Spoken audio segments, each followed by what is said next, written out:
एक बार पुनः आप लोगों का इस ऑनलाइन प्लेटफॉर्म पे आप सभी का स्वागत है। मैं AK चौबे मोतिहारी से आप सबों के बीच लाइव हूँ। आज थोड़ी लेट होगी, कुछ टेक्निकल प्रॉब्लम आने की वजह से क्लास थोड़ा लेट से चालू हुआ है। तो और दिन की तरह आज भी हम लोग क्लास की शुरुआत पहले हिस्ट्री ऑफ द डे से ही करेंगे और आपके सामने 2 दिनों का हिस्ट्री दिखाई दे रहा होगा।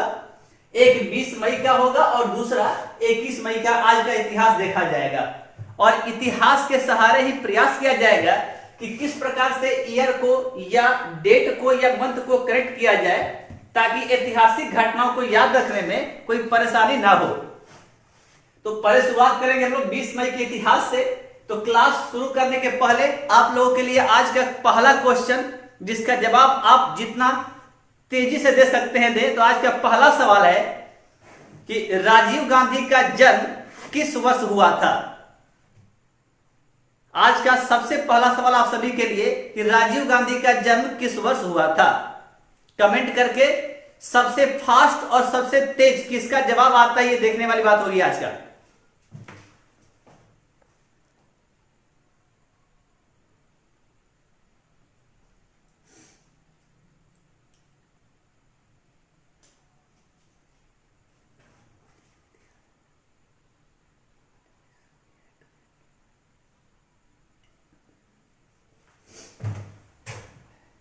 बल्लू कुमार पासवान गुड इवनिंग।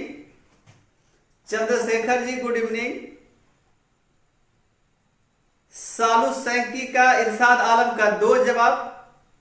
आज तक से भी सबसे फास्ट जवाब आते हुए आप सबों की तरफ से यह दर्शाता है कि आपकी तैयारी काफी अच्छी है और आप काफी सिंसियरली क्लास अटेंड भी कर रहे हैं और हमारे फेसबुक पेज को शायद देख भी रहे होंगे आप अच्छी तरह से। तो आज कहा जा सकता है कि सालू सैंकी और इरशाद आलम का जवाब बिल्कुल सही है। राम भूषण प्रजापति जी भी जुड़ गए हैं। Good evening Prajapati ji.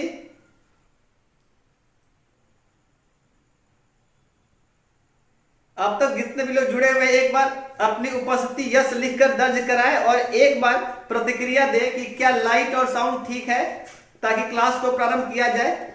लता कुमारी का भी आंसर आते हुए।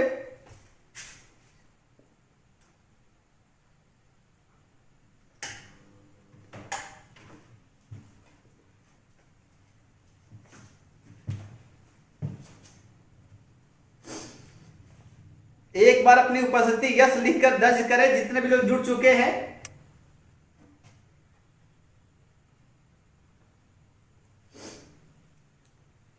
और लाइट और साउंड के बारे में भी कुछ बताया। नीलकमल भी जुड़ गई है।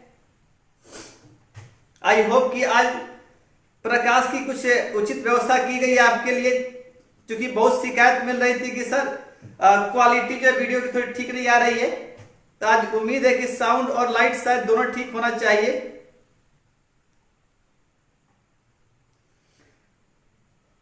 रवि भूषण जी बहुत बहुत धन्यवाद आपका। तो क्लास को स्टार्ट किया जाए, तब तक आप जितने भी लोग जुड़ चुके हैं सभी जवाब दें कि राजीव गांधी, क्योंकि आज उनकी पुण्यतिथि है, तो राजीव गांधी का जन्म कब हुआ था। अंजलि चौबे का भी जवाब आते हुए। कुमार धीरज गुड इवनिंग। और जितने भी लोग जुड़ चुके हैं एटलीस्ट एक शेयर तो कर दे, इतना तो हमारे लिए जरूर करें आप। आपके लिए हम जब इतना मेहनत कर रहे हैं तो आप एक शेयर जरूर करिए आप हमारे लिए। ये मेरा अधिकार भी आपसे शेयर मांगना। चला जाए, क्लास को आगे बढ़ा जाए, तब तक आप जवाब देते रहे जितने भी लोग जवाब अब तक नहीं दिए हुए हैं। आज का सबसे पहले 20 मई के इतिहास की तरफ चले हम लोग। तो 20 मई को सबसे ऊपर देखा जा रहा है टी प्रकाशम और आज इधर देखा जा रहा है राजीव गांधी। तो टी प्रकाशम और राजीव गांधी के ऊपर चर्चा हम लोग थोड़ी लेट से करेंगे क्योंकि इनके ऊपर बहुत सारा जीके आज सीखना है हमें। तो सबसे पहले 20 मई को क्रिस्टोफर कोलंबस को देख लिया जाए। तो 1506 याद रखना है आपको। 20 मई 1506 ईस्वी में क्रिस्टोफर कोलंबस का निधन हुआ था। तो चूंकि कल इनकी पुण्यतिथि थी इसलिए शामिल किया गया। तो साल तो महत्वपूर्ण नहीं है, लेकिन चूंकि हर घटनाओं के लिए आप गौर यदि किए होंगे मेरे क्लास में, तो सभी घटनाओं के साथ ईयर का जिक्र जरूर किया जाता है। ये इसलिए किया जाता है कि चूंकि बहुत सारे बच्चों का यह प्रॉब्लम होता है कि उनसे ईयर याद नहीं रह पाता है। और मेरा यह प्रयास है कि ईयर नहीं बल्कि डेट, मंथ और ईयर तीनों याद करा दिया जाए आपको लिंक के सहारे। क्योंकि आधुनिक भारत का जो इतिहास होता है हमारा, तो आधुनिक भारत का इतिहास मुख्यतया डेट तक कभी कभी सवाल पूछ लिया जाता है हमसे। और प्राय मेडाइवल और एंशिएंट हिस्ट्री की जब बात की जाती है तो मेडाइवल और एंशिएंट में केवल ईयर भी याद हो जाता है तो काम चल जाता है हमारा। लेकिन मॉडर्न हिस्ट्री में कुछ घटनाओं में मंथ और कुछ घटनाओं में डेट बहुत महत्वपूर्ण हो जाता है। जैसे कि आप असहयोग आंदोलन कब शुरू हुआ था, चौरी चौरा कांड देखा गया था। तो इसलिए हर तारीख, हर दिन के क्लास की शुरुआत जो हमारी होती है हिस्ट्री ऑफ द डे से करने का मुख्य मकसद ये होता है कि एक तो नए नए चीज सीखने को मिलता है हमें, और कहीं ना कहीं जब कुछ नया लाइफ में आता है तो एक अलग ही उत्साह बना हुआ रहता है हमारा कि हर दिन हम कुछ नया सीखते हैं। तो 4 इधर से और 2 घटना इधर से, 6 घटनाओं की चर्चा की जाएगी। तो कम से कम आज 100 प्लस जीके इन 6 घटनाओं के सहारे हम सीखेंगे। और हर पॉइंट पर एक बात याद रखना, चाहे ईयर हो या कोई भी जीके हो, लिंक हमारे लिए बहुत काम करता है। जैसे आप कभी देखे होंगे कि एक भूख भाग बल्ब होता है जो कि सीरीज में लगा हुआ रहता है, और घरों में जितने भी पंखा या बल्ब लगे हुए रहते हैं वो हमारे समानांतर क्रम में लगे हुए रहते हैं। तो जो भूख भाग वाला बल्ब होता है उसका कोई भी एक बल्ब बीच का खराब हो जाए तो आगे का सारा बल्ब काम करना बंद कर देता है। लेकिन यदि घरों में यदि कोई भी एक स्विच खराब होता है तो केवल उसी अप्लायंसेस पे असर पड़ता है, अन्य जितने भी उपकरण हमारे होते हैं वो ठीक से काम करते हैं। ये लिंक हमें ठीक घर वाला समानांतर क्रम की तरह होता है कि यदि एक जगह से हम मिस कर जा रहे हैं तो दूसरी घटना से उसे हम कनेक्ट करके उस जीके के ईयर को या उस जीके को हम याद कर लेंगे। इसलिए कभी भी सीधा प्रश्नों को याद ना रखें बल्कि प्रयास करें कि उन प्रश्नों को किसी के साथ लिंक कर दिया जाए। जैसे क्रिस्टोफर कोलंबस का जन्म हुआ इनकी मृत्यु हुई है 1506 ईस्वी में। अब इसको यदि याद रखने का तरीका क्या होगा कि पता होगा 1498 हमें पता है, 1498 लिखते ही आपको याद होगा। और एक देखिए कि क्या इत्तेफाक ही कहा जाए इसे कि 20 मई 1498 इत्तेफाक ही है कि पता है कि 1498 ईस्वी में भारत की खोज हुई थी। तो शायद एक बच्चे का सवाल था कि सर जब 1498 में भारत की खोज हुई थी तो फिर उसके पहले क्या भारत नहीं था? तो यहां पर आप याद रखेंगे कि एक वर्ड होता है खोज और एक वर्ड होता है आविष्कार। खोज होता है क्या, इसका इंग्लिश होता है डिस्कवर करना, अर्थात चीजें पहले से हैं उनके ऊपर से पर्दा हटा दिया गया और लोगों को उसकी जानकारी दे दी गई, उसे खोज कहा जाता है। अर्थात इसमें चीजें पहले से मौजूद होती हैं, केवल हमारी जानकारी से परे होती है। वही आविष्कार की जब बात किया जाता है तो इसका इंग्लिश इन्वेंशन होता है, और इसमें चीजें पहले से नहीं होती है बल्कि चीजों को नए सिरे से बनाया जाता है। तो इसलिए इंडिया पहले भी मौजूद था। शुद्ध कहा जाए तो 1498 में इंडिया के समुद्री मार्ग की खोज हुई थी, और खोज करने वाला पता ही होगा Vasco D gamma. Vasco D gamma एक तो ठीक हो गया कि भारत के समुद्री मार्ग की खोज वास्को डी गामा के द्वारा किया गया। और 20 मई 1498 को ही वास्को डी गामा कालीकट पहुंचा था, जो कि केरल में पड़ता है कालीकट, और यहीं के राजा जमोरी ने इनका स्वागत किया था। और यहीं से यूरोप से इंडिया का कनेक्शन हुआ, और यूरोपियों का भारत आगमन आने का जो काम था यहीं से प्रारंभ हुआ था। और पुर्तगाली सबसे पहले अब यूरोपियन है जो भारत आए हैं, और सबसे बाद में भारत से जाने वाले यूरोपियन पूछे तब भी आंसर होगा पुर्तगाली। यानी वास्को डी गामा किस देश का था? तो एक जी के और निकलता है यहां से, पुर्तगाल का था।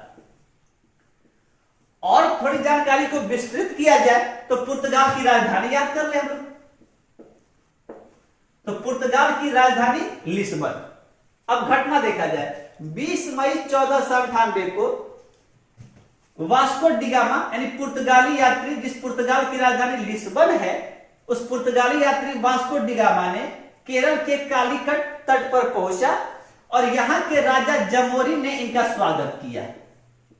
तारीख क्या होगा? 20 मई। और यह साल याद सबको रहता है लगभग, और इसके 6 साल पहले पढ़ा गया था, अमेरिका को खोजा गया था कोलंबस के द्वारा, और इसी कोलंबस की चर्चा हम अभी कर रहे हैं। तो आप याद ऐसे करेंगे क्या कि जब भारत के समुद्री मार्ग की खोज की गई थी, इसके 8 साल बाद, देखिए यहाँ पे लिंक मिलता होगा, 8 साल बाद क्रिस्टोफर कोलंबस की मृत्यु होती है। और जब वास्को डिगामा के द्वारा भारत के समुद्री मार्ग की खोज की गई थी, तो इसके 6 साल पहले आप पढ़े होंगे 1492 में क्रिस्टोफर कोलंबस के द्वारा अमेरिका को खोजा गया। तो ये और ये 2 साल याद रहता है, तो इन्हीं 2 से हम इन्हें चाहे तो कनेक्ट कर लें। ये अमेरिका की खोज के आप देखेंगे तो 14 साल बाद, या भारत के खोज के 8 साल बाद क्रिस्टोफर कोलंबस का देहांत हुआ। अब नेक्स्ट जीके सवाल पूछता है क्रिस्टोफर कोलंबस किस देश का था। तो यहां पर बहुत डाउट होता है बहुत सारे बच्चों का, कभी आंसर इटली आता है और कभी आंसर स्पेन होता है। तो याद रखना है कि क्रिस्टोफर कोलंबस मूलतः इटली का यात्री था, लेकिन स्पेन की महारानी ने इसे अमेरिका की खोज के लिए, या कहा जाए भारत की खोज के लिए भेजा था। तो यदि पूछे कहां का था तो इटली का था, और कहां की महारानी के द्वारा भेजा गया तो स्पेन आंसर हो जाएगा।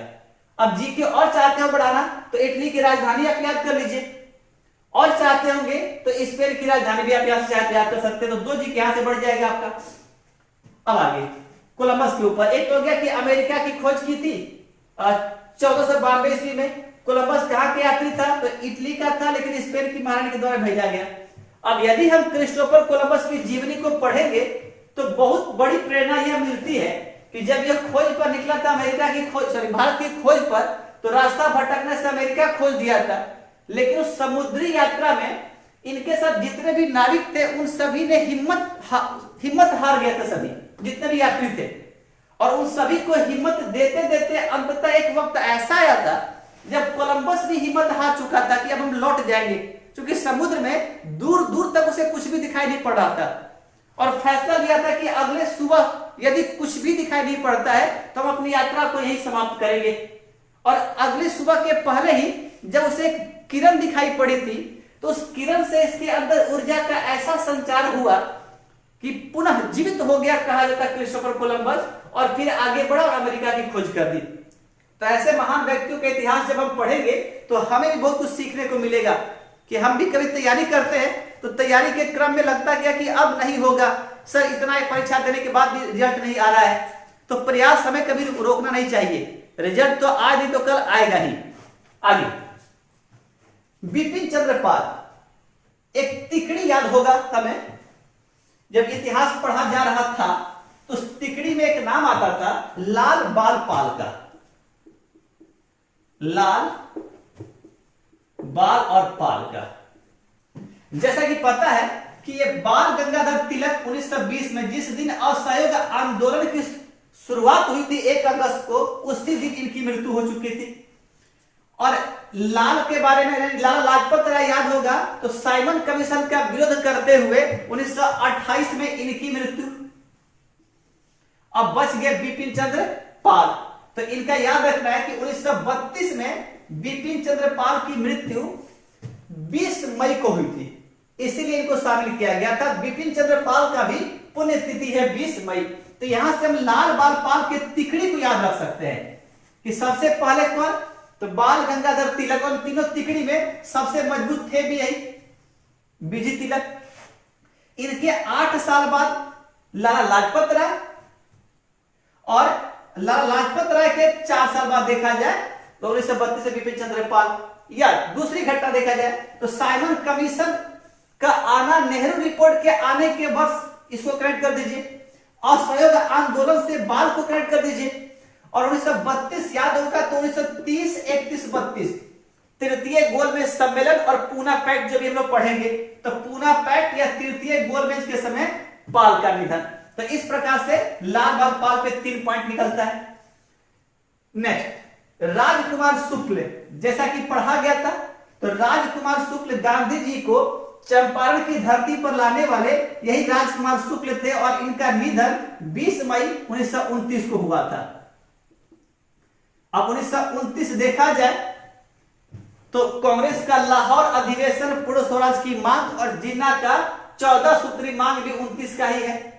तो इन सब सहारे से राजकुमार शुक्ल को भी याद रखा जा सकता है। और इन तीनों की पुण्यतिथि याद रखना है, कोलंबस का, पाल का और शुक्ल का, तीनों की पुण्यतिथि का वर्ष लिखा गया आपके समक्ष। अब दूसरी तरफ चलते हैं। आज 21 मई को एक दिवस दिखाई पड़ रहा होगा, वो होगा आतंकवाद विरोध दिवस। इसके पहले एक पॉइंट और लगाया जा सकता है और यह होगा राष्ट्रीय आतंकवाद विरोध दिवस। कब मनाया जाता है? तो 21 मई को मनाया जाता है। क्यों मनाया जाता है? तो 21 मई 1991 को राजीव गांधी की हत्या कर दी गई थी और इसी के विरोध में शांति फैलाने के लक्ष्य से, विश्व शांति के लक्ष्य से इस राष्ट्रीय आतंकवाद विरोध दिवस की शुरुआत की गई थी। तो आप यहां से याद रख लेंगे कि 21 मई को राष्ट्रीय आतंकवाद विरोध दिवस मनाया जाता है। अब मुख्य होगा टी प्रकाशम और राजीव गांधी के ऊपर चर्चा हमारी चलेगी। तब तक आप एक सवाल का जवाब दे दें कि आंध्र प्रदेश के पहले मुख्यमंत्री का नाम आपको कमेंट करके बताना है कि आंध्र प्रदेश का पहला मुख्यमंत्री कौन था।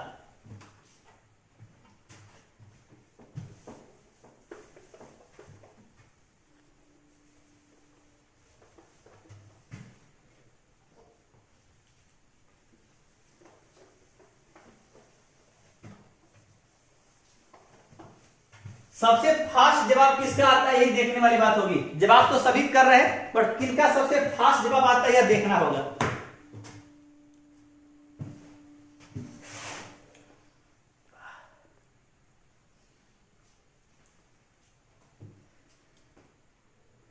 चलिए, धीरज जी करें कि आज का वीडियो अच्छा है, बहुत अच्छी बात है। प्रजापति जी शेयर कर दिए हैं। चलिए,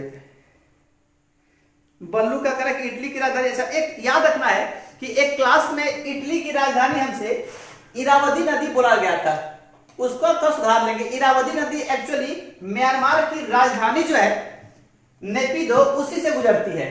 तो इटली की राजधानी जो रोम है वो टाइबर नदी पर स्थित, याद रखिएगा आप लोग।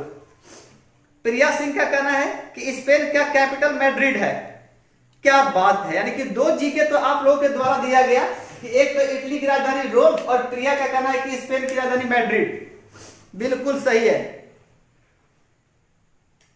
सालू सैंकी का जवाब, क्या बात है, आज दोनों ही जवाब सबसे तेज फास्ट सालू सैंकी का। चला जाए अब थोड़ी सी जानकारी टी प्रकाशम के सहारे और राजीव गांधी के सहारे सीखा जाए।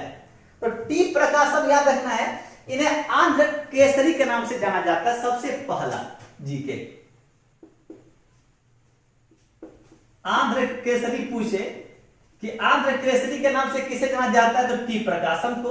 दूसरा, टी प्रकाशम का निधन 1957 ईस्वी में, अर्थात भारत जब आजाद हुआ उसके 10 साल बाद इनका निधन हुआ था। 2 जीके 20 मई के दिन ही। और केसरी का मतलब याद रखना लायन होता है, शेर। तो यदि कभी परीक्षा में घुमा के पूछ दे कि आंध्र का लायन किसे कहा दिया, आंध्र का शेर किसे कहा जाता है, तो बिल्कुल भी कंफ्यूज नहीं होना है, क्योंकि केसरी का मतलब शेर होता है। और यहीं से याद हो गया कि जी के तो पंजाब केसरी भी किसी को कहा जाता है, और पंजाब केसरी का मतलब ये होता है लायन ऑफ पंजाब। तो यदि पॉसिबल हो तो आप लोग जरा सा कमेंट कर दें कि पंजाब केसरी के नाम से किसे जाना जाता है। आपके कमेंट का इंतजार है, तब तक आगे बढ़ते हैं लोग। तो आंध्र केसरी के नाम से टी प्रकाशम को जाना जाता है। नेक्स्ट मुद्दा, आंध्र राज्य का प्रथम सीएम, ये ध्यान रखना है मुद्दा कि आंध्र राज्य का पहला सीएम पूछे तो टी प्रकाशम होगा, क्योंकि आगे हम लोग पढ़ेंगे भी कि 1 अक्टूबर 1953 को भाषा के आधार पर बनने वाला भारत का सबसे पहला राज्य था। कुमार धीरज जगन रेड्डी, एक्चुअली आप वर्तमान सीएम के बारे में बता रहे हैं धीरज जी। प्रिया सिंह का आंसर है टी प्रकाशम। बल्लू का जवाब सबसे फास्ट आते हुए पंजाब केसरी को लेकर के। अंजलि का भी जवाब सही है, सालू सैंकी का भी जवाब सही है। यह दर्शाता है कि आपकी जानकारी काफी अच्छी है। आप सभी का बहुत बहुत धन्यवाद, ऑल द बेस्ट आप सभी को। आंध्र राज्य का पहला सीएम पूछे तो याद रखना कि टी प्रकाशम होंगे। 1 अक्टूबर 1953 को भाषा के आधार पर सबसे पहला राज्य बना था आंध्र प्रदेश। और इसी के पहले सीएम बनाए गए थे टी प्रकाशम, जो 53 से केवल 1 साल तक रहे थे, 1954 तक, बस याद रखना है।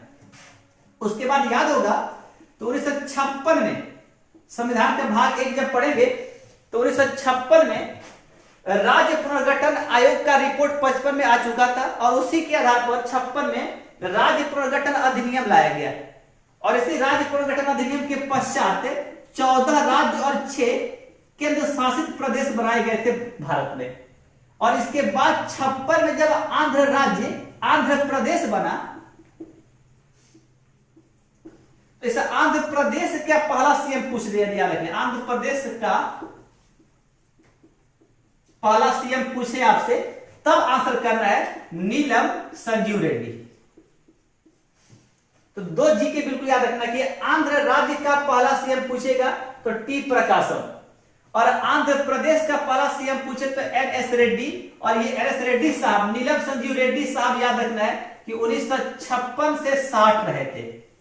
एक्चुअली 2 कार्यकाल था इनका, बीच में 2 सालों के लिए गैप हुआ था 60 से 62, और पुनः 1962 से 64 ये रहे थे। तो पहले और तीसरे मुख्यमंत्री के तौर पर इन्होंने पदभार संभाला था। और नीलम संजीव रेड्डी के ऊपर तो हम लोग पढ़ ही चुके होंगे कि 1977 में एक तरफ मोरारजी देसाई प्रधानमंत्री बने थे, और नीलम संजीव रेड्डी गैर कांग्रेसी राष्ट्रपति बना। और क्या शानदार जी के यहां से निकलता है 77 से, यह निकलता है कि एक तो एन.एस. रेड्डी 1977 में नीलम संजीव रेड्डी राष्ट्रपति बन रहे हैं, और यहीं पर याद है होगा तो मोरारजी देसाई साहब देश के पीएम बन रहे हैं, ये तो पहले से पढ़ा गया है। और इंदिरा गांधी यहां से हट रही हैं, और फखरुद्दीन अली अहमद का देहांत होता है, तो राष्ट्रपति बनते हैं और नए राष्ट्रपति आते हैं, और इंदिरा गांधी प्रधानमंत्री के पद से हटती हैं और नया प्रधानमंत्री आता है। ये तो एक कनेक्शन हुआ। दूसरा कनेक्शन देखिए क्या शानदार कनेक्शन है कि नीलम संजीव रेड्डी भारत के सबसे युवा राष्ट्रपति हैं। एक जी का यहां निकला, भारत का सबसे युवा राष्ट्रपति नीलम संजीव रेड्डी। तो वहीं नीचे आते हैं तो भारत का सबसे बुजुर्ग पीएम मिलता है, यानी कि 1977 में राष्ट्रपति युवा मिलता है तो प्रधानमंत्री हमें बुजुर्ग मिलता है। तो एक कनेक्शन बड़ा आसान हो गया। और यही नीलम संजीव रेड्डी एक वक्त आंध्र प्रदेश के सीएम भी रह चुके हैं, और यही नीलम संजीव रेड्डी याद होगा तो लोकसभा के स्पीकर भी रह चुके हैं। और सवाल पूछता है कि वह ऐसे राष्ट्रपति कौन थे जो एक समय किसी राज्य के मुख्यमंत्री का पदभार भी संभाला, लोकसभा का स्पीकर का पदभार भी संभाला, और आगे चलकर राष्ट्रपति भी बने। और याद होगा ही तो एक बार चुनाव हार गए थे नीलम संजीव रेड्डी, और एक बार निर्विरोध राष्ट्रपति बन गए थे। तो इतना जी के तो आसानी से नीलम संजीव रेड्डी के सहारे और ये आंध्र प्रदेश के सहारे हमारा पॉइंट निकलता है। और थोड़ा दायरा बढ़ा दिया जाए तो यदि सबसे युवा राष्ट्रपति पढ़ लिया गया तो यहीं पर सबसे बुजुर्ग राष्ट्रपति भी सीख लिया जाए।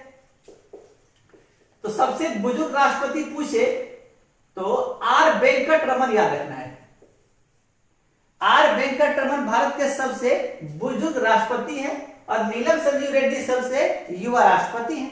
तो फिर यहां पॉइंट आता है कि मोरारजी देसाई यदि भारत के सबसे बुजुर्ग प्रधानमंत्री हैं तो फिर यहां सवाल आएगा कि भारत का सबसे युवा प्रधानमंत्री कौन।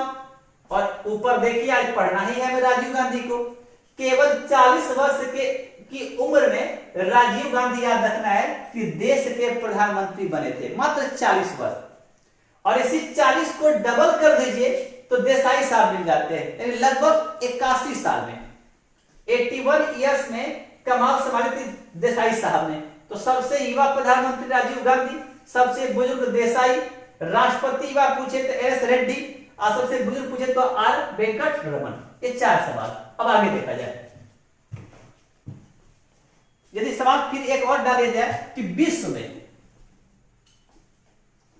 विश्व में सबसे युवा और सबसे बुजुर्ग पीएम, चूंकि सबसे युवा और बुजुर्ग पीएम जो विश्व में बने हाल फिलहाल की घटना है, और करंट अफेयर्स में दोनों सवाल बहुत बार पूछा जा रहा है हर परीक्षाओं में। तो विश्व का सबसे युवा यदि प्रधानमंत्री की बात की जाए तो नाम शायद आप लोग बताएंगे, हम देश लिख दे रहे हैं आपको फिनलैंड। और बुजुर्ग प्रधानमंत्री की बात की जाए तो यह देश होगा मलेशिया। अर्थात और ये पीएम की बात थोड़ी याद रखना है आपको कि विश्व का सबसे युवा प्रधानमंत्री और विश्व का सबसे बुजुर्ग प्रधानमंत्री, तो सबसे युवा प्रधानमंत्री फिनलैंड के द्वारा जो कि अभी भी है, महिला है, और बुजुर्ग में मलेशिया के हैं। यदि आपको नाम पता हो तो इन दोनों में से किसी का भी नाम पता हो तो आप बता सकते हैं। तो ऐसे कुछ युवा और बुजुर्ग के ऊपर कुछ जीके निकला। और आगे बढ़ते हैं तो आंध्र प्रदेश से याद आएगा कि इसकी राजधानी, क्योंकि इसी आंध्र प्रदेश से 2014 में दिन था 2 जून का, 2 जून 2014 को आंध्र प्रदेश से ही एक नया राज्य बना था तेलंगाना।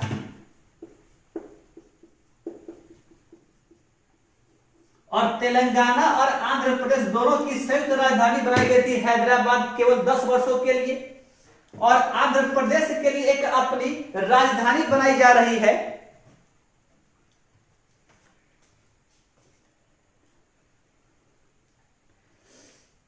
प्रिया सिंह यंग, ठीक है, बिल्कुल सही। एम राजवीर जी आपका भी स्वागत है।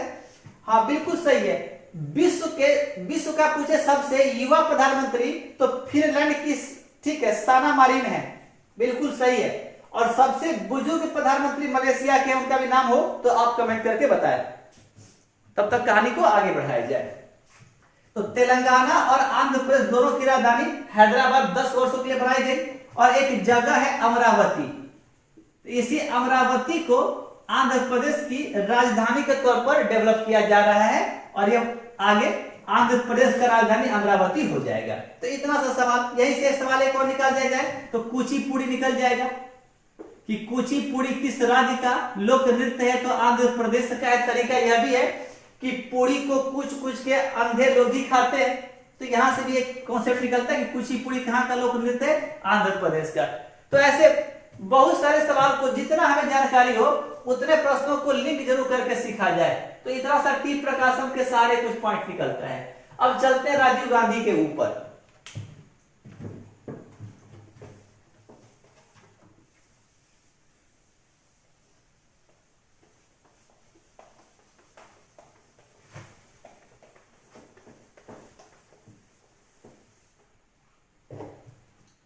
तो सबसे पहले तो राजीव गांधी के ऊपर जानकारी है कि जन्म और मृत्यु दो तो पहले निकाल लिया जाए इनका। 1944 और 1991। 1944 में राजीव गांधी का जन्म हुआ था और 1991 में इनकी एक आत्मघाती हमला में इनकी मृत्यु हो गई थी। और ये मृत्यु कहां हुई थी इसके ऊपर सवाल बहुत बार पूछा गया। मृत्यु कब हुई तो 21 मई को। और जन्म पूछेगा तो 20 अगस्त 1944। आप देखेंगे तो इनके जन्म के 3 साल बाद भारत आजाद होगा। और 1991 में कहां पे तो याद रखना है श्री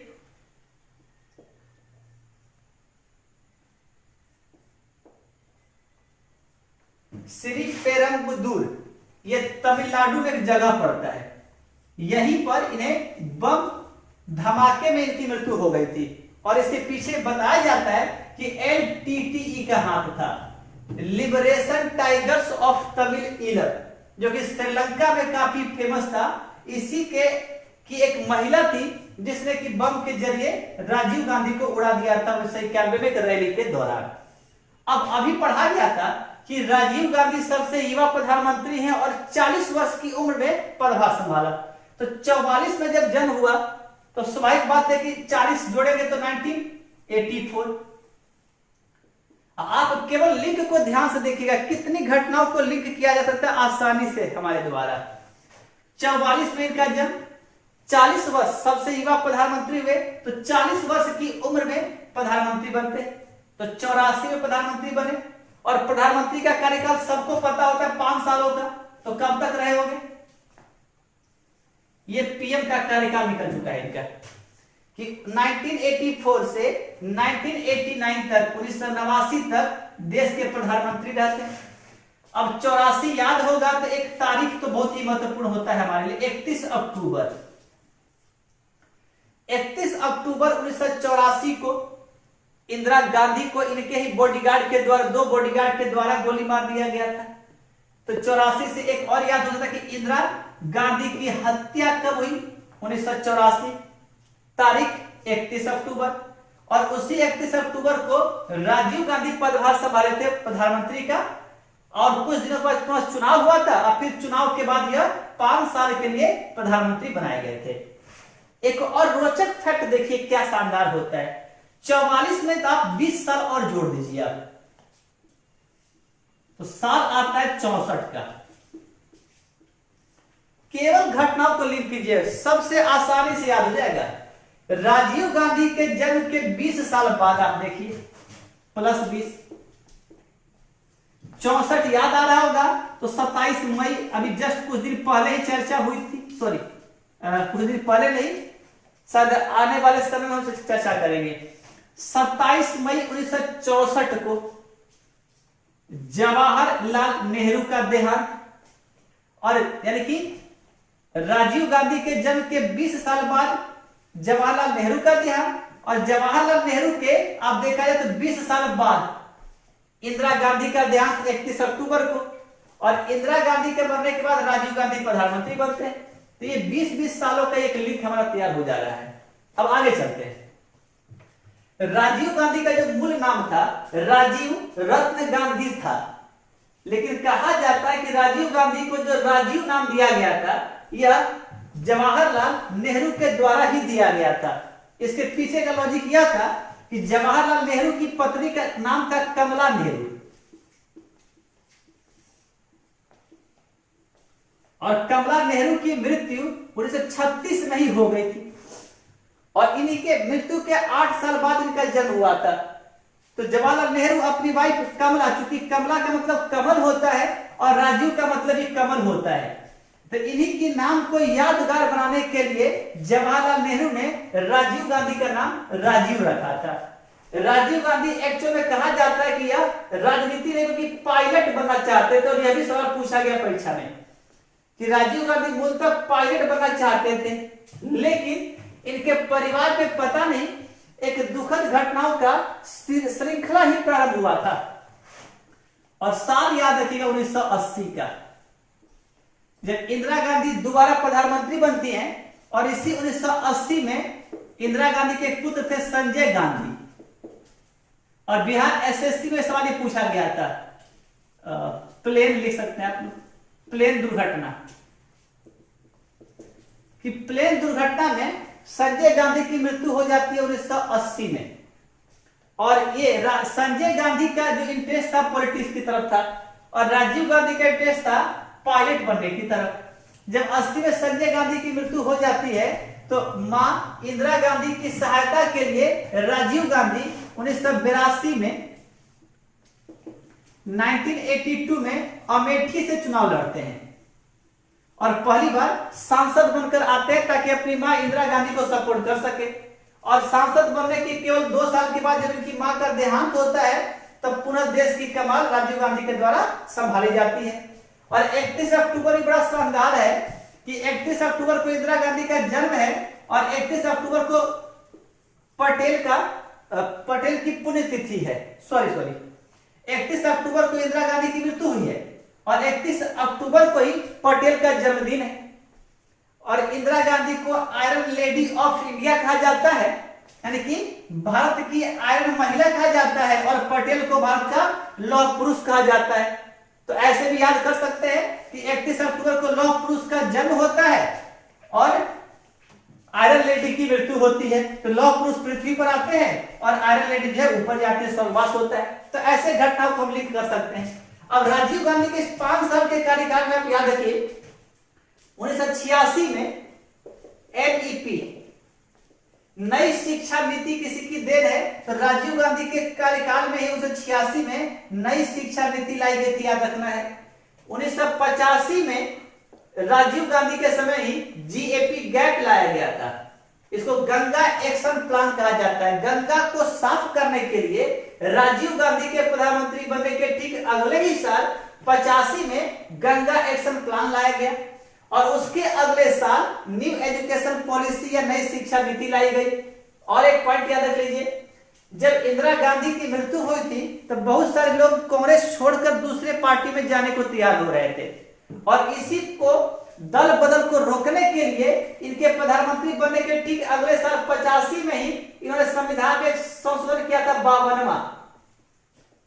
तो 52वां संविधान संशोधन 1985 में राजीव गांधी के समय किया गया था और इसके तहत संविधान में एक नई अनुसूची जोड़ी गई, उसका नाम रहा 10वीं अनुसूची।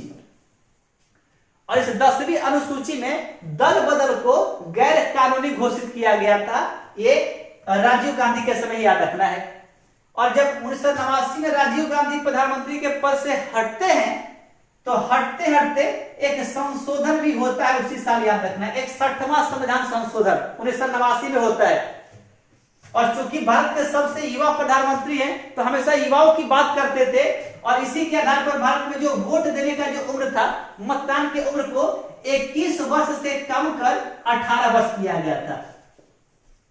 तो इसी सवाल को कभी घुमा के पूछ क्या देता है कि किस वर्ष 18 वर्ष के लोगों को भी मतदान करने का मौका मिला था, तो वह साल था 1989, राजीव गांधी के पीएम पद से हटने का ही साल था। और 1991 में राजीव गांधी का जब देहांत होता है तो 91 भी बहुत सारा जीके दे जाएगा, हमें याद रखना है कि 1991 में एक तो राजीव गांधी की मृत्यु, दूसरा 91 में ही राजीव गांधी को भारत रत्न मिलता है और 91 में ही राजीव गांधी के नाम पर खेल का सबसे बड़ा पुरस्कार स्थापित होता है, उसका नाम होता है राजीव गांधी खेल रत्न पुरस्कार। यह 1991 में स्थापित हुआ था और 1992 में पहली बार दिया गया था विश्वनाथन आनंद को दिया गया। तो चेस खेलते हैं तो चेस खिलाड़ी विश्वनाथन आनंद को भारत का सबसे पहला राजीव गांधी खेल रत्न पुरस्कार 1992 में दिया गया और इस पुरस्कार की स्थापना 1991 में की गई थी। इसी 91 में और याद कर लेना है तो भारत में पीवी नरसिम्हा राव की सरकार आई थी और मिस्टर मनमोहन सिंह वित्त मंत्री बने थे और एलपीजी कार्यक्रम की शुरुआत 1991 में ही की गई थी। और बात ले लिया जाए तो 91 में ही न्यू इंडस्ट्रियल पॉलिसी, नई औद्योगिक नीति जो आज तक चल रही है 1991 में ही लाई गई थी। तो ऐसे बहुत सारी घटनाएं 1991 में घटित हुई है। 91 याद होगा तो यूएसएसआर का विघटन भी पढ़ा गया था। यूएसएसआर का विघटन कब हुआ था? प्रिया सिंह का जवाब बिल्कुल सही है। महाथिर मोहम्मद विश्व के सबसे बुजुर्ग, ये लगभग 92 वर्ष की उम्र में मलेशिया के प्रधानमंत्री बने थे। यानी कि सबसे युवा और सबसे बुजुर्ग प्रधानमंत्री का जवाब दोनों प्रिया का सही है। दीपक कुमार यादव आपका भी सही है। हाँ बल्लू, एक जानकारी ऐड करते हुए कि 31 अक्टूबर को पटेल का जन्मदिन है और 31 अक्टूबर को इंदिरा गांधी की पुण्यतिथि है। तो पटेल के जन्म दिवस को राष्ट्रीय एकता दिवस के रूप में मनाया जाता है क्योंकि पटेल और कृष्ण मेनन ने मिलकर भारत की देशी रियासतों को एक किया था और इसलिए पटेल के जन्म दिवस को राष्ट्रीय एकीकरण या राष्ट्रीय एकता दिवस के रूप में मनाया जाता है। प्रिया सिंह 10वीं अनुसूची बिल्कुल सही है। 21 18 क्या है किया गया, बिल्कुल सही है कि मतदान की आयु को 21 वर्ष से कम कर 18 वर्ष 61वें संविधान संशोधन के द्वारा 1989 में किया गया था। Himanshu good evening. चलिए आगे बढ़ते हैं। तो इस प्रकार से राजीव गांधी के सहारे ही लगभग 50 से प्लस जी के याद किया गया और बहुत सारा कनेक्शन था। एक बार सारे कनेक्शंस को देख लिया जाए। अच्छा एक चीज और, राजीव गांधी के प्रमुख इंपोर्टेंट पॉइंट याद रखिएगा आप लोग। संविधान में 73वां और 74वां संशोधन हुआ था 1992-93 में। इसके जरिए पंचायती राज को संवैधानिक दर्जा दिया गया था। इसके पीछे भी राजीव गांधी का ही योगदान माना जाता है। याद रखिएगा कि भूमिका तैयार राजीव गांधी ने किया था। और भारत में सूचना क्रांति का जनक राजीव गांधी, कंप्यूटर लाने का जनक राजीव गांधी, टेलीकम्युनिकेशन प्रारंभ करने का राजीव गांधी के द्वारा, और पंचायती राज व्यवस्था को संवैधानिक दर्जा देना या महिलाओं को इसमें 33% का आरक्षण देने का जो वकालत था, ये सब देन राजीव गांधी की है, याद रखना है। तो चूंकि एक अच्छे और शानदार प्रधानमंत्री का पदभार भी संभाला था, लेकिन होता है ना कि हर इंसान के साथ एक ऐसा धब्बा लग जाता है कि उसी धब्बे के सारे इनकी छवि थोड़ी धूमिल हो जाती है। जैसे कि रामचंद्र जी, सारा इतिहास अच्छा रहा, लास्ट में सीता मैया को छोड़ने की वजह से कहीं ना कहीं इतिहास उन्हें आज तक माफ नहीं करता है। गांधी इन समझौता के तहत गांधी के द्वारा एक भूल की गई और भगत सिंह सुखदेव राजगुरु की फांसी नहीं रोकवाने की वजह से गांधी के ऊपर भी एक दाग लगा जो आज तक इतिहास में लगा हुआ है। उसी तरह से राजीव गांधी 1987 में एक घटना को आप याद कर ही लीजिए, बड़ा ही फेमस होता है बोफोर्स घोटाला। बोफोर्स एक्चुअली क्या है कि स्वीडन की एक कंपनी थी जो हथियारों का सप्लाई किया करती थी। स्वीडन की याद रखिएगा आप लोग, स्वीडन पर जी के फिर याद आ जाता है कि विश्व में सबसे पहला जो लोकपाल लाया गया था, याद रखिएगा आप लोग, विश्व का सबसे पहला लोकपाल जिसे इंग्लिश में ओम्बड्समैन कहा जाता है, वो स्वीडन में ही लाया गया था। और इसी लोकपाल के जरिए याद होगा तो अन्ना हजारे का आंदोलन और फिलहाल हमारे जो अभी दिल्ली के मुख्यमंत्री जी का जो जन्म है इसी लोकपाल के सहारे हुआ था। तो लोकपाल सबसे पहले स्वीडन से ही आया था, याद रखना है। यहाँ के संसद को रिक्शेट डॉग कहा जाता है। चलते हैं आगे। तो स्वीडन की एक हथियार सप्लाई कंपनी थी बोफोर्स। इसी बोफोर्स में एक नाम था इटली का क्वात्रोची। तो आरोप लगता है कि राजीव गांधी का काफी निकट था क्वात्रोची और उसी ने इस डील को करवाने में कुछ पैसा लिया था। और इसी बोफोर्स घोटाले के नाम पर याद रखना कि केवल 2 सालों के बाद इनकी सरकार गिर गई थी और आगे चुनाव नहीं जीत पाए थे। तो बोफोर्स घोटाला राजीव गांधी के इतने अच्छे कामों के ऊपर एक काला धब्बा की तरह होता है। तो चले घटनाओं को लिंक करते हैं। राजीव गांधी पायलट बनना चाहते थे। 1944 में 20 अगस्त के दिन इनका जन्म हुआ। इनके जन्म के 20 साल बाद 27 मई को जवाहरलाल नेहरू, इनके नाना जी बोल सकते हैं, आपके नाना का देहांत होता है। जवाहरलाल नेहरू की पत्नी का नाम कमला नेहरू था, जिनकी की 36 में मृत्यु हुई थी। इसी कमला के नाम को यादगार बनाने के लिए इनका नाम राजीव रखा गया था नेहरू जी के द्वारा। और नेहरू की मृत्यु के 20 साल बाद इंदिरा गांधी की मृत्यु 31 अक्टूबर को, और 31 अक्टूबर को राजीव गांधी पीएम बनते हैं जो 5 साल तक रहते हैं। 31 अक्टूबर को पटेल का जन्मदिन है और इंदिरा गांधी की पुण्यतिथि है।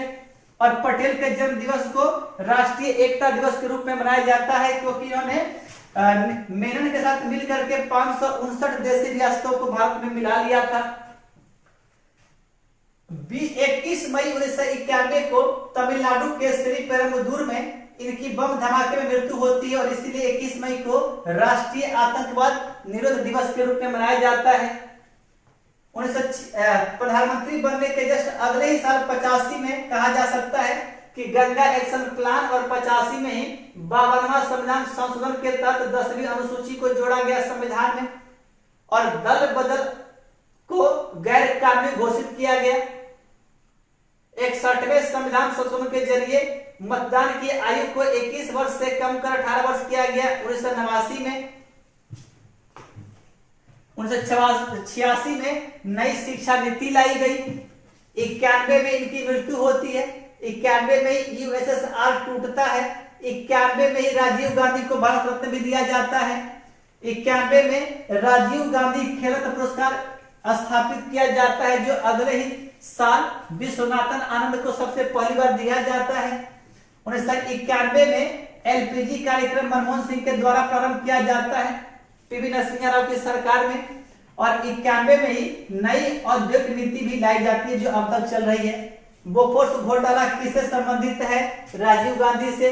1980 में संजय गांधी की ट्रेन दुर्घटना में मृत्यु होने के बाद 1982 में अमेठी से चुनाव जीता था राजीव गांधी ने और यहीं से इनकी राजनीतिक कैरियर की शुरुआत मानी जाती है।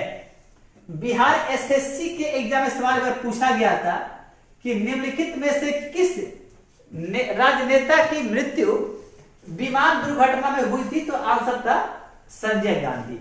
तो इतना सा जी के हम केवल राजीव गांधी के सहारे, ये केवल शॉर्टकट है, यदि पोस्टमार्टम और करेंगे तो बहुत सारा पॉइंट निकलेगा कि राजीव गांधी की जो है एक वीर भूमि याद रखना है, इनके समाधि स्थल दिल्ली में है जिसे कि वीर भूमि के नाम से जाना जाता है। तो ऐसा सवाल जी के राजीव गांधी के ऊपर है। अब आगे आज के इतिहास को आगे बढ़ाया जाए, तब तक इस बीच में आपका एक सवाल आप बता दें कि 73वें और 74वें संविधान संशोधन के जरिए भारत के संविधान में कुछ अनुसूची को जोड़ा गया था। किन किन अनुसूचियों को जोड़ा गया, इसी का जवाब देना है आपको कमेंट करके।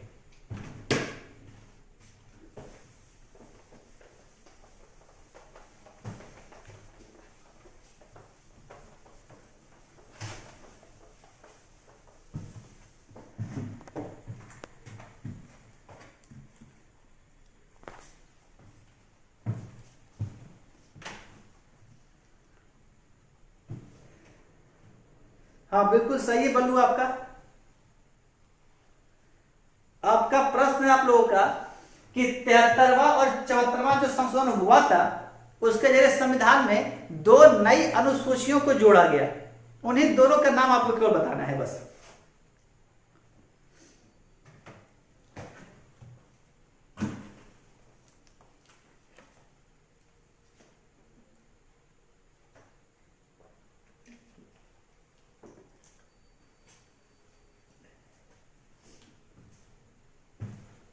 प्रजापति जी का आ रहा है, प्रिया सिंह का बिल्कुल सही है। चलिए आज प्रिया का आंसर बहुत सही हो रहा है और सालू का। तो 73वां और 74वां ये दो संशोधन हुआ था और दोनों का साल था 1992-93 और अप्रैल महीने में भी हम लोग पढ़े थे कि 24 अप्रैल को यह पास हुआ था, इसलिए 24 अप्रैल को राष्ट्रीय पंचायती राज दिवस मनाया जाता है। इस संशोधन के बाद संविधान में 11वीं अनुसूची को जोड़ा गया और इसके बाद संविधान में 12वीं अनुसूची को जोड़ा गया था 1993 में। और अभी हम लोग जस्ट पढ़े थे कि 10वीं अनुसूची को कब जोड़ा गया, 1985 में, 52वें संविधान संशोधन के बाद। और आगे पढ़ेंगे हम लोग कि मूल संविधान में केवल 8 अनुसूची थी, तो 8 से 12 कैसे हो गई। तो 8 अनुसूची से 12 अनुसूची में देखिए तो 10, 11, 12 तो याद हो ही चुका है कि 85 में 10वीं, 52वां संविधान संशोधन, 73वां 1992-93 में 11वीं अनुसूची, पंचायती राज को जोड़ा गया इसमें, 74वें में न्यायपालिका को जोड़ा गया था 12वीं अनुसूची के तहत। और एक बचता है 9वीं अनुसूची, तो इसको पहला ही था संशोधन साल था 1991। तो इसी 1991 के पहले प्रथम संशोधन के बाद 9वीं अनुसूची को संविधान में जोड़ा गया था। तो 9, 10, 11, 12 4 नई अनुसूची संविधान में जुड़ी है और मूल संविधान में 8 अनुसूचियां थी, आज यह बढ़कर 12 अनुसूची हो गई है। तो इस प्रकार से हम 4 नई अनुसूचियों को कब कब जोड़ा गया, ऐसे भी हमारे पास देखा जाए तो 12 जी के ऐसे निकल चुका हमारे लिए। तो आप इसको भी याद रखेंगे। आगे चलते इतिहास के ऊपर।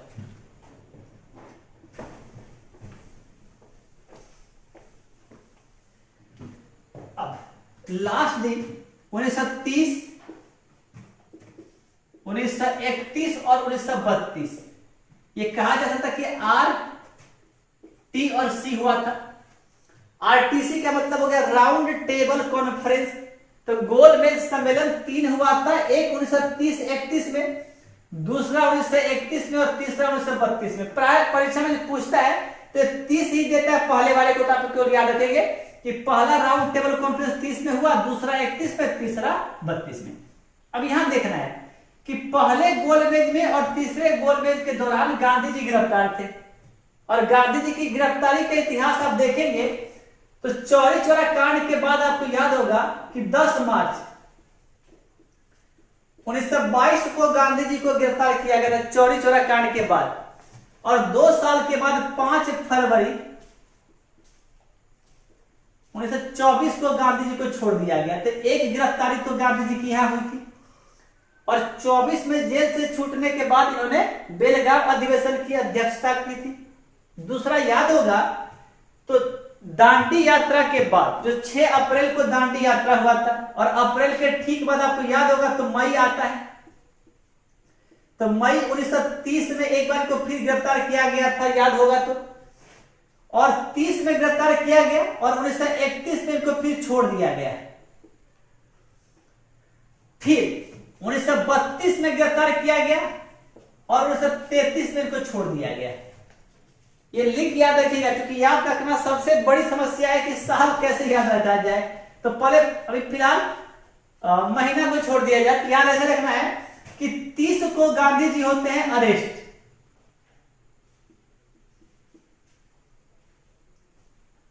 31 को होते हैं रिहा, फिर 32 को होते हैं गिरफ्तार, और फिर 33 को होते हैं रिहा। ये तो बड़ा आसानी से याद हो जाएगा कि 30, 31, 32, 33 4 सालों में गांधी जी को 2 बार गिरफ्तार किया गया और 2 बार छोड़ा गया। इतना सा आप केवल याद रखें, महीना और तारीख सब याद हो जाएगा बहुत ही आसानी से। अब हम ये पढ़ चुके हैं कि प्रथम और तृतीय गोलमेज के दौरान गांधी जी गिरफ्तार है। आप देख लीजिए 32 से 33 तक गिरफ्तार है, और यहां देखिए पहले में 30 से 31 तक, चूंकि याद होगा ये लगभग नवंबर, सितंबर, अक्टूबर, नवंबर, दिसंबर के दौरान ये हुआ करता था। यह नवंबर से जनवरी में हुआ था, यह सितंबर से दिसंबर, और यह नवंबर से दिसंबर हुआ था। तो अब तारीख याद कैसे होगा वो देखिए आप।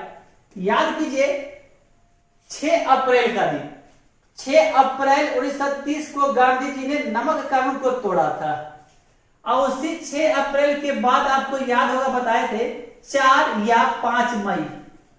तो छोड़िए फिलहाल केवल मंथ याद करते हैं। तो मई 30 में गिरफ्तार, और यह याद रखना कि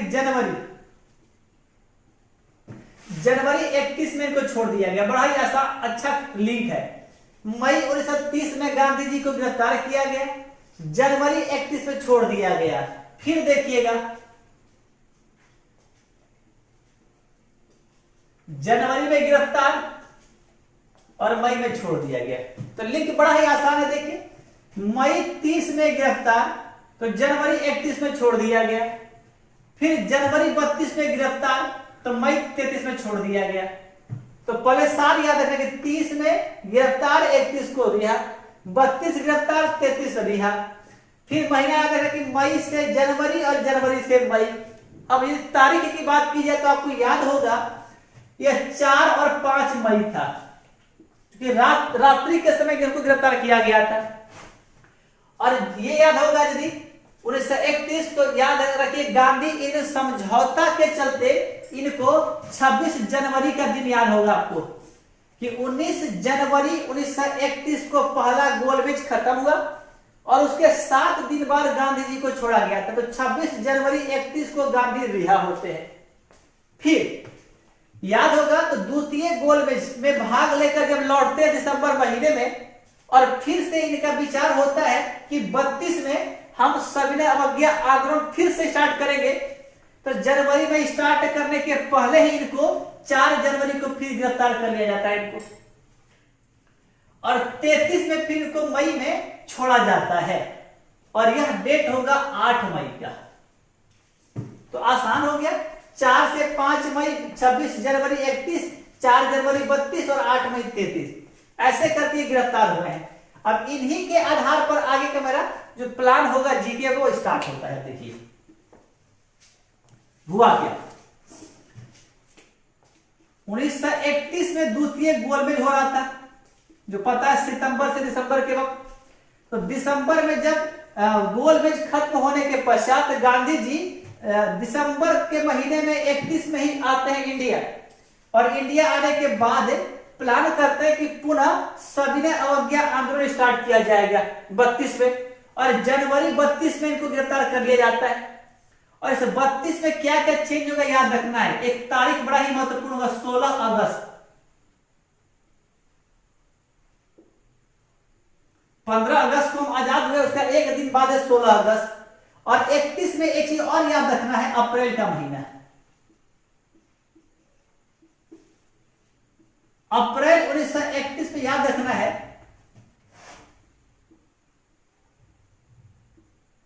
ये समय इरविन का समय है। 1926 से 1931 इंडिया का जो गवर्नर था वो लॉर्ड इरविन था, और अप्रैल में ही आया था, ये भी याद रखना है आपका कि अप्रैल 1926 से अप्रैल 1931 तक लॉर्ड इरविन भारत का गवर्नर जनरल था, और अप्रैल 1931 में ही यह पद से हट गया। अब 1931 का समय आप याद कीजिए, तो सबसे पहली घटना है कि 19 जनवरी 1931 को पहला गोलमेज खत्म। उसके 7 दिन बाद 26 जनवरी 1931 को गांधी को जेल से रिहा किया जाता है। फिर 19 फरवरी से गांधी और इरविन के बीच बैठक होता है 31 में, और 5 मार्च को गांधी इरविन समझौता होता है, और 5 मार्च के बाद 18 दिन बाद 23 मार्च को याद होगा तो फांसी दी जाती है। इसको थोड़ा लिख लेते हैं ताकि याद रखना बड़ा आसान हो जाए। सबसे पहली घटना 19 जनवरी, दूसरा 26 जनवरी, तीसरा 19 फरवरी, नेक्स्ट 5 मार्च, नेक्स्ट 23 मार्च, और नेक्स्ट कह सकते हैं 29 मार्च की मिलकर सीधा। ये सारी की सारी घटना 1931 की है, आप याद रखिए साल। अब 19 जनवरी क्या था, तो सबसे पहला जो आरटीसी था यह समाप्त हुआ था।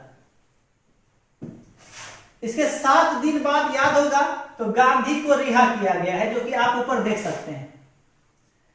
उसके अगले महीने 19 जनवरी तक, ये 19 फरवरी से क्या होता है, तो गांधी और इरविन के बीच बैठक चालू होता है। इस बैठक के 15 दिन बाद आप देखिए यहां क्या होता है, तो गांधी इरविन पैक्ट पे साइन होता है, गांधी इरविन समझौता होता है, और इसी के जरिए गांधी जी तैयार होते हैं कि द्वितीय गोलमेज में भाग लेने जाएंगे और अपना सविनय अवज्ञा आंदोलन हम वापस लेते हैं। 23 मार्च को याद होगा भगत सिंह, सुखदेव और राजगुरु को फांसी, और 29 मार्च को याद होगा तो कांग्रेस का कराची अधिवेशन, यानी कि फांसी के 3 दिन बाद 26 मार्च को ही यह विशेष अधिवेशन बुलाया गया था, जो कि 29 मार्च को कराची अधिवेशन हुआ था, और इसकी अध्यक्षता सरदार पटेल के द्वारा किया गया, और इसमें गांधी इरविन समझौता के ऊपर मुहर लगा दिया गया, और गांधी को कांग्रेस की तरफ से घोषित किया गया कि आप पहले द्वितीय गोलमेज में भाग लेने आप जा सकते हैं। तो यह मार्च की घटना आप लाइन से याद रखें कि जनवरी से मार्च तक क्या हुआ। इसी मार्च के बाद आप देखिए यहाँ पे अप्रैल दिखाई पड़ रहा होगा। अप्रैल 1931 में लॉर्ड इरविन का कार्यकाल खत्म होता है, और इसी अप्रैल 31 से 1936 तक याद रखिए आप। अप्रैल 1931 से ये भी अप्रैल ही होगा, संयोग देखिए आप।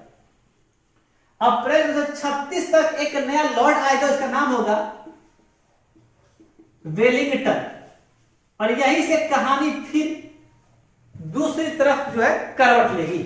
कहानी देखा जाए अप्रैल 26 से अप्रैल 1931 तक इरविन रहता है, और गांधी इरविन समझौता 5 मार्च को हुआ है, और इसी के अगले 18 दिन बाद तीनों को फांसी होती है, और इनकी फांसी के 1 सप्ताह के अंदर कराची में अधिवेशन होता है, और इस फांसी की काफी प्रशंसा होती है कि इन लोगों के द्वारा देश के लिए बलिदान दिया गया, और गांधी इरविन समझौता के ऊपर मुहर लगता है, और कांग्रेस के द्वारा मूल अधिकार की मांग की जाती है इस अधिवेशन में। और इसी मार्च के बाद अप्रैल में यह हट जाता है इरविन, और अप्रैल से वेलिंगटन 31 से 36 5 साल, यह भी 5 साल के लिए और यह भी 5 सालों के लिए गवर्नर रहता है। और जैसे ही वेलिंगटन गवर्नर बनता है तो घोषणा करता है कि जो गांधी इरविन समझौता हुआ था 5 मार्च को, हम उसे नहीं मानते हैं, क्योंकि इसमें समझौता जो हुआ था इसकी डिटेल जानकारी आगे के क्लास में देखेंगे। तो इसी गांधी इरविन समझौता को यह नकार देता है वेलिंगटन। साल क्या है 1931। अब गांधी इरविन समझौता और कराची अधिवेशन के जरिए गांधी को तय होता है कि गांधी जाएंगे लंदन, और गांधी जाते भी है लंदन है। जब लंदन से गांधी आते हैं लौट करके, इनको गिरफ्तारी प्रारंभ होती है 32 में, और यही से मामला फिर चेंज होता है। अब चेंज क्या होगा, तो अब तारीख याद रखेंगे आपको 16 अगस्त का। 16 अगस्त, चूंकि याद होगा तो इन तीनों ही गोल मेज के दौरान इंग्लैंड का प्रधानमंत्री आपको याद कराया गया था। 1929 से 1935, 29 से 1935 तक आपको याद होगा तो गवर्नर कौन था, सॉरी इंग्लैंड का प्रधानमंत्री रैमजे मैकडोनाल्ड। 29 से 35 तक। और एक चीज याद रखना है यहां पे आपका कि 1910 से लेकर 1936 तक इंग्लैंड का सम्राट भी आपको याद कराया गया था। 1910 से 1936 तक जो इंग्लैंड का सम्राट है, नाम याद होगा जॉर्ज पंचम। और 1910 में जब जॉर्ज पंचम इंग्लैंड के सम्राट बने थे तो इन्हीं की को सम्राट घोषित करने के लिए अगले साल 11 में दिल्ली में दरबार लगाया गया था। तो इसके जरिए आप याद रखें कि जितनी भी घटना 10 से लेकर 36 तक पड़ेंगे उसके दौरान कौन था राजा, तो जॉर्ज पंचम रहेंगे। और 36 में जॉर्ज पंचम के मरने के बाद एडवर्ड 8 बनेंगे कुछ महीनों के लिए, और 36 में ही एडवर्ड के हटने के बाद जॉर्ज 6 बनेंगे 36 में इंग्लैंड के राजा।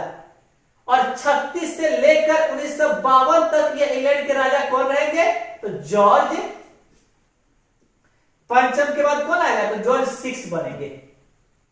और 36 में कुछ महीने के लिए याद रखना आपको एडवर्ड 7 उधर थे तो इधर 8 हो जाएंगे, तो एडवर्ड 8 बनेंगे 36 में। यह सब याद रखिएगा, बहुत इंपॉर्टेंट है आपका। और इधर 1901 से भी याद रखना है, 1901 से लेकर 10 तक एडवर्ड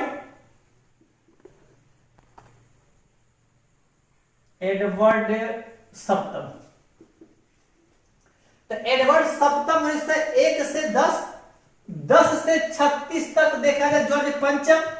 36 में कुछ दिनों के लिए एडवर्ड 8 आते हैं कुछ महीनों के लिए, और एडवर्ड 8 के बाद जॉर्ज 6 आते हैं 36 से 52। कहीं पूछ दे कि भारत की आजादी के समय इंग्लैंड का सम्राट कौन, तो जॉर्ज 6 होगा, याद रखिएगा आप लोग।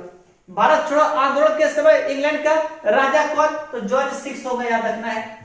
और 1935 के अधिनियम के समय पूछे कि इंग्लैंड का राजा कौन, तो क्या होगा, जॉर्ज पंचम, क्योंकि 36 तक रहेंगे आपके। अब एडवर्ड 7 से याद होगा तो एडवर्ड 7 जब राजा बने थे तो उसके जस्ट बाद 1903 में एक दिल्ली दरबार लगा था, और एक दिल्ली दरबार 1911 में लगा था। तो ऐसे करके सम्राट और पीएम का नाम याद रखिए। अब आता है अब 32 में क्या होगा, अब ये देखा जाए रैमजे मैकडोनाल्ड को यहां से पकड़ना है और यहां से निकालना है 16 अगस्त।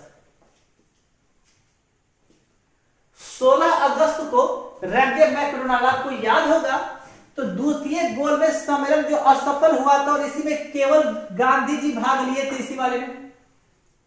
तो द्वितीय गोलमेज के असफल होने का मुख्य मकसद था अपनी डफली अपना राज। इसमें कहा गया कि बिन दुल्हा का बारात था, इसलिए पहला आरटीसी खत्म। अपनी डफली अपना राज या सांप्रदायिक निर्वाचन की मांग अंबेडकर के द्वारा किया गया था, मुख्य मुद्दा यहां था। और इसमें कांग्रेस और लेबर पार्टी के भाग नहीं लेने से यह असफल। तो जो द्वितीय गोलमेज में जब अंबेडकर के द्वारा दलितों के लिए अलग से निर्वाचन की मांग की गई थी, तो इसी पॉइंट को रैमजे मैकडोनाल्ड पकड़ लिया। और 1905 में याद होगा तो फूट डालो और राज करो की नीति लॉर्ड कर्जन के द्वारा प्रारंभ किया गया था, और बंगाल को बांटकर हिंदू मुस्लिम एकता को तोड़ा गया था। जिसका परिणाम हुआ था कि 1909 का अधिनियम और 1919 का जो अधिनियम था, जो आगे हम लोग पढ़ेंगे, तो 5 में बंगाल बांटा और 9 में मुस्लिमों के लिए अलग से चुनाव की व्यवस्था करवा दी थी अंग्रेजों ने। तो मुस्लिमों को हिंदुओं से अलग कर दिया, और इसके 10 साल के बाद सिखों के लिए भी अलग से चुनाव की व्यवस्था करवा के सिखों को भी अलग कर दिया, एकता को तोड़ दिया था अंग्रेजों ने। और यही प्रयास 1932 में 16 अगस्त के दिन करता है। रैमजे मैकडोनाल्ड को यह मालूम होता है कि भारत की एकता को हम तोड़ सकते हैं यदि, तो यही एक उपाय है कि पार्टियों को तोड़ दिया जाए अलग अलग से, क्योंकि द्वितीय गोलमेज में यही बातें उभर कर सामने आई थी। और 16 अगस्त 1932 को एक घोषणा करता है रैमजे मैकडोनाल्ड और इसे नाम दिया जाता है कम्युनल अवार्ड। कम्युनल अवार्ड, इसका हिंदी होता है, याद रखिए, आप लोग रखिएगा, सांप्रदायिक पंचायत। कहीं पूछता है कि सांप्रदायिक पंचायत या कम्युनल अवार्ड की घोषणा कब की गई? 1932 में 16 अगस्त के दिन, आजादी के एक दिन बाद, याद रखना है तारीख होगा। किसके द्वारा? रैमजे मैकडोनाल्ड, उस वक्त के प्रधानमंत्री जो थे इंग्लैंड के, उनके द्वारा। और क्या था सांप्रदायिक पंचायत या अवार्ड? तो इस घोषणा में कहता है क्या कि जो क्षेत्रीय विधानसभा का चुनाव होता है, तो क्षेत्रीय विधानसभा के चुनाव में दलितों का चुनाव जो होगा वो अलग से होगा, क्योंकि मुस्लिमों और सिखों का चुनाव तो अलग से होता ही है। इसमें मुख्य मुद्दा क्या पकड़ लिया था? तो दलित पकड़ लिया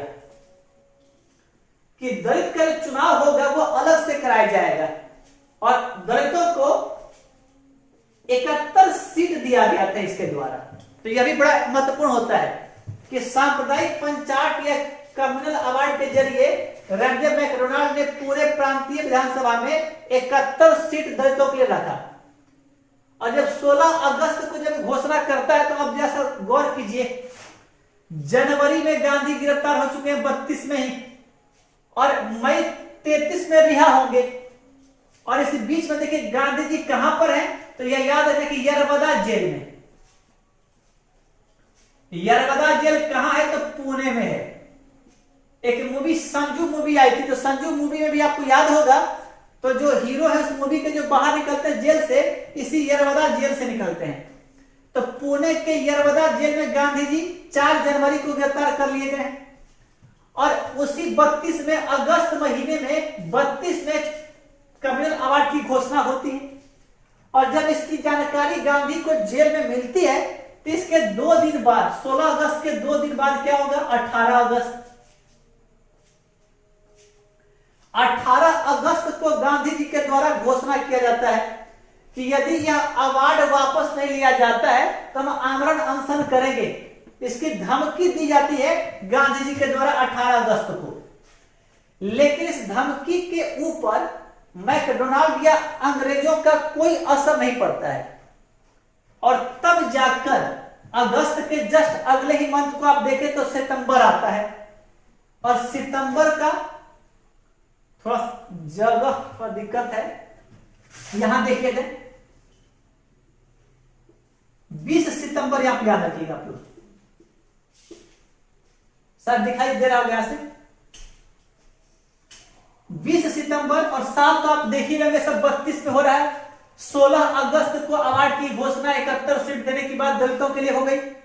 2 दिन बाद गांधी की धमकी आती है 18 अगस्त को कि हम इसको नहीं होने देंगे, आमरण अनशन करेंगे जेल में ही। और अगस्त के बाद आता सितंबर। 20 सितंबर को गांधी जी का अनशन चालू हो जाता है। और आप जानते होंगे कि जैसे ही बाप ऑफ द नेशन कहा जाता है गांधी जी को, तो जैसे ही बाप ऑफ द नेशन जेल में अनशन पर बैठते हैं तो चारों तरफ कोहराम मच जाता है, हाहाकार मच जाता है। और अंततः मदन मोहन मालवीय और कुछ लोगों के प्रयास से, याद रखना है आपको, गांधी और चूंकि इस दलित का सपोर्ट, कम्युनल अवार्ड का जो सपोर्ट था अंबेडकर भी कर रहे थे, क्योंकि अंबेडकर के द्वारा ही द्वितीय गोलमेज में दलितों के लिए अलग से निर्वाचन की मांग की गई थी। तो इसके सपोर्ट में थे अंबेडकर और इसके खिलाफ हो गए गांधी जी। तो एक तरफ से बाप ऑफ द नेशन और एक तरफ से दलितों के मसीहा की टक्कर थी। अब देखना था कौन जीतता है। जब सितंबर महीने में जेल में गांधी जी अनशन पर बैठते हैं, तो बाप के अनशन पर बैठने पर जितने भी, चाहे वो दलितों के मसीहा हो, कोई भी हो, सब हिल गए, अंग्रेजों की इंडियंस हो। और इनके हिलने के बाद 4 दिन के बाद, याद रखना है आपको, 24 सितंबर 24 सितंबर को इस दलितों के मसीहा अंबेडकर और बाप ऑफ द नेशन गांधी, अर्थात जी और ए याद रखना है, गांधी और अंबेडकर के बीच 24 सितंबर को एक समझौता होता है। और याद है कहां होता है? तो यरवदा जेल में होता है। और यरवदा जेल है कहां? पुणे में। तो प्राय जो भी समझौता होता है वो उस जगह के नाम पर ही उसका नाम पड़ता है, या उसका यदि कोई समिति है तो उसके अध्यक्ष के नाम पर समिति का नाम पड़ जाता है। जैसे कि आपको याद होगा गांधी इरविन समझौता, पैक्ट जो हुआ था, ये पैक्ट इंग्लिश वर्ड है PACT, पैक्ट का मतलब समझौता होता है। तो गांधी इरविन समझौता कहां हुआ था? दिल्ली में हुआ था।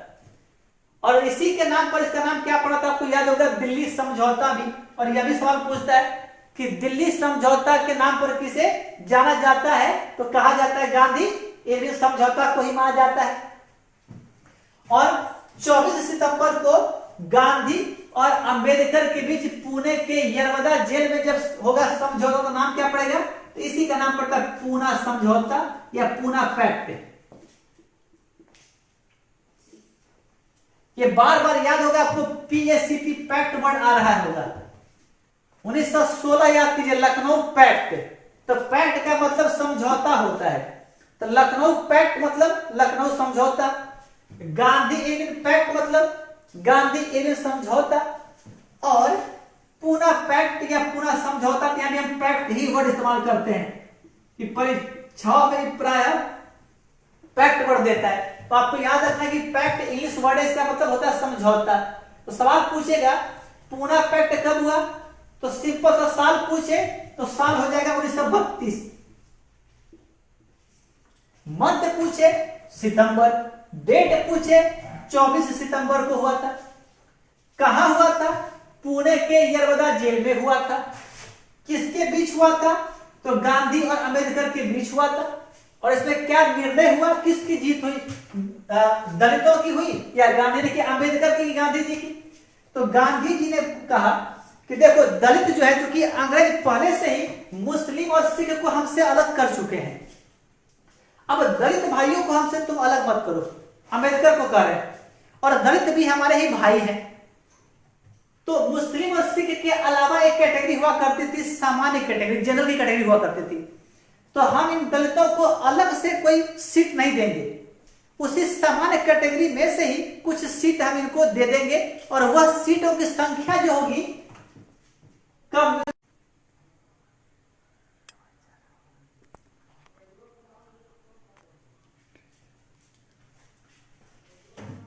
तो पूना पैक्ट के जरिए दलितों के लिए सीटें कितनी तय की गई थी? तो याद रखना कि 147, और इसमें कितना दिया था? 71। तो इस तरह से 1932 में इस सामुदायिक पंचायत के प्रभाव चला जाएगा, चूंकि अब 32 के बाद फिर 10 सालों के लिए, 32 से याद रखना कि 32 का मामला है, और 32 से 10 सालों से 42 भारत छोड़ो आंदोलन की शुरुआत होगी। तो आगे की क्लास में लोग इसी पूना पैक्ट सितंबर 32 के आगे अर्थात 33 से फिर बात को आगे बढ़ाएंगे। तब तक आप इन सारी चीजों को रिवीजन कर लेंगे और आगे की पढ़ाई कर लेंगे आप। इसी के साथ अब आप सभी को गुड नाइट। आप सभी स्वस्थ रहें, घरों में रहें, पढ़ाई अच्छी तरह से करें, और अपने आप को के मनोबल को कभी कम नहीं होने दें। और मनोबल कम यदि हो तो एक बार हमारे फेसबुक पे जाइए और वहां जाकर आप क्रिस्टोफर कोलंबस का इतिहास पढ़ लीजिए कि कैसे अंतिम क्षणों में उसे सफलता हासिल हुई थी। और एक आपके लिए जानकारी दे दूं, बहुत जल्द जब मॉडर्न हिस्ट्री का चैप्टर अब तो क्लोज होने वाला है, तो मॉडर्न हिस्ट्री के बाद चूंकि पॉलिटी को रिज्यूम करना है, कंटिन्यू करना होगा, तो पॉलिटी चालू करने के साथ ही इंग्लिश और बायोलॉजी का क्लास बहुत जल्द प्रारंभ होगा आपके लिए। तो तब तक आप इसको रिवाइज कर लें और अंग्रेजी और बायोलॉजी के लिए आप तैयार रहें। गुड नाइट, आप सभी का बहुत बहुत धन्यवाद।